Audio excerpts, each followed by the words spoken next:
OK, the whole country is really in shock today as we try to come to terms with the tragedy of Southport. A 17-year-old male has been arrested on suspicion of murder and attempted murder after 2 children died during what was being termed a ferocious knife attack.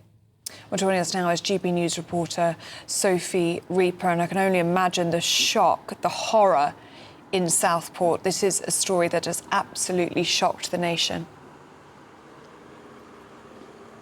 Absolutely. The community here in Southport is reeling this morning after the news yesterday that that knife attack killed 2 children and left 9 others with injuries, as well as 2 adults also being injured as they try to protect the children at that Taylor Swift dance and yoga class. But the community has been fast to respond this morning. We're already seeing flowers being laid as well as messages of condolence. One poem has been written and left here, and that's entitled Hope. There's also been a lot of support for the emergency services who are here on the scene. They, of course, responded at midday yesterday after reports of that major incident. Merseyside police have been here on the scene ever since, and the community are doing what they can to support them. This morning we've been seeing energy drinks and bottles of water being brought out to the officers who have been on the scene for hours at a time. One lady a few moments ago came out and offered to make them bacon sandwiches.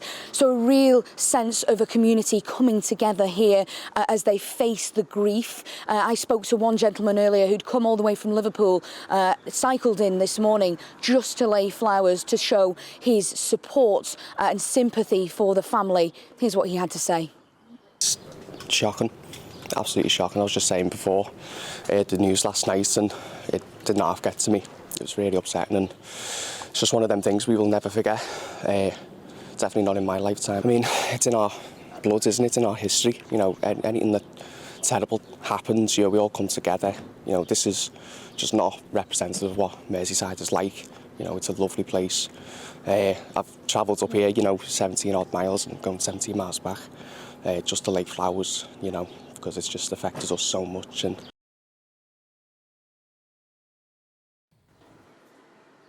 you can really hear the emotion in Tom's voice there, and I think that's something that's going to be felt across the entire Merseyside region. But as he says, support and coming together at times of tragedy and crisis is something that's built into the DNA of those people here in Merseyside, and that's what's going to be happening over the coming hours, the coming days even, as the community work together to support those people, those families who have been so hurt by this horrific knife attack. Sophie, just to reflect for us, because I think it is really important, the community there is very family orientated, isn't it? Those houses and those streets behind you, they are filled with children, filled with grandchildren. This is not the place where you would expect something like this to happen. Of course not. I mean, this is a residential area. All around me here, we're on a crossroads here. All around, there's residential buildings, there are homes, there are families, there's a newsagent's here, there's a pub and a cafe a little way down the road. This is a family area, and the residents this morning have commented that this isn't something you would expect here. One person yesterday, a witness, saying this isn't something you would expect in sunny Southport, it's more like something you would see over in America. So a real sense of shock alongside that sense of grief. Sorry, the police are just arriving. More police arriving on the scene here. Of course, it takes so many officers to hold down a police cordon like this, especially given the circumstances. We've seen a great deal of officers present here this morning, helping, of course, members of the community who have been potentially affected not only by the attack but by the cordon that remains in place. But just to reiterate, of course, there's a real sense of shock, a real sense of grief, a real sense of heartbreak here in this tight-knit community here in Southport. Thanks, Sophie. Thank you. We'll leave it there. Thank you very much. We go to our Home and Security editor, Mark White, who joins us in the studio. Mark, obviously social media is going wild with accusations and all sorts of things. A lot of people not understanding how we and other news organisations are not allowed to report, name or speculate in any way. Yeah, listen, I can understand how deeply frustrating it is for people. They think there is one narrative and it's being as they see it, suppressed by the authorities. But in purely practical and legal terms, because this person is 17, they are regarded under law as a child. Anyone under 18 is. So they can't be named. Even if and when this person is charged, that would be normally the point where the name would come out and some of the background of that individual would come out as well on their first court appearance. But because this person is classed under the law as a child, any child has special protection under the law. So as deeply frustrating as that is, we won't get a name for this person unless this person is charged and then convicted in a court of law. Then it is very likely that a judge would move in and name them. We've had 17, 16, 15-year-olds named quite regularly before, but only after conviction. And what do we know about this 17-year-old? What have the police said so far? Well, again, very little, and they're telling people not to speculate, which again is just frustrating lots of people because, as I say, they are hearing about a particular narrative online. If I give you one instance, as we're not naming him, I think we're safe enough to say that, you know, in social media, there was a suggestion that this individual was someone who had come across on a small boat last year.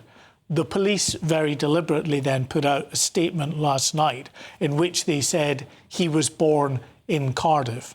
So whatever the wider issues around perhaps an immigrant heritage or anything like that, that will come out in the fullness of time, I'm sure. But on that particular issue, according to what the police are putting out, it would appear to be wrong because the individual was born in Cardiff.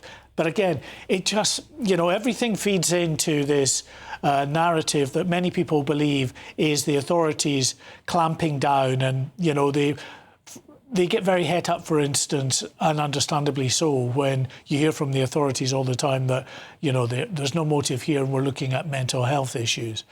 For instance, the recent stabbing of the soldier, the police are looking at potential mental health issues as an underlying motivation, and again with the Nottingham stabbings. So people are seeing this as almost the default position of the authorities, and in you know, going and suggesting that there are mental health issues at play, it's almost as if it just closes down any kind of talk on the subject about other underlying causal factors. What there is at play, Mark, over and over again, and you, in your position as correspondent on this show, you've talked about this, you repeat this over and over, and that is stabbings, that is knives. Where do we go after this? Is anything likely to change or not? Or how on earth can you even change? The difficulty with knives is everything could be seen as a stabbing weapon, you know. Well, you and I are old enough to remember covering the Dunblane massacre. I was up in Scotland anchoring the news back then in 1996.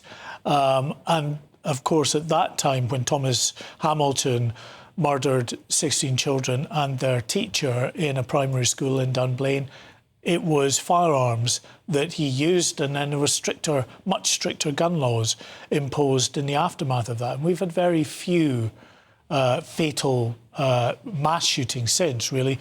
The Cumbria shootings being one rare example of that, but it's so much different, as you allude to, with regard to knives, because they are so commonly available. And we've had government after government. The last government, I've lost count of the number of times they told us they're getting tougher on zombie knives and samurai swords being available over the internet, but yet they're still out there and available to be bought online. This government says they're going to tackle it as well. But even if they do tackle that, it doesn't take, you know, someone 30 seconds to go down to their kitchen and take out a deadly knife from the kitchen drawer. They're just so readily available. It's difficult to know how you do actually combat that kind of deadly weapon being used in a mass attack like this. How do you possibly police it? Mark White, thank you very much indeed. Appreciate it, Mark. Thank you. I was reading this morning it's the worst knife attack in Britain since the London Bridge terrorist stabbing of 2017.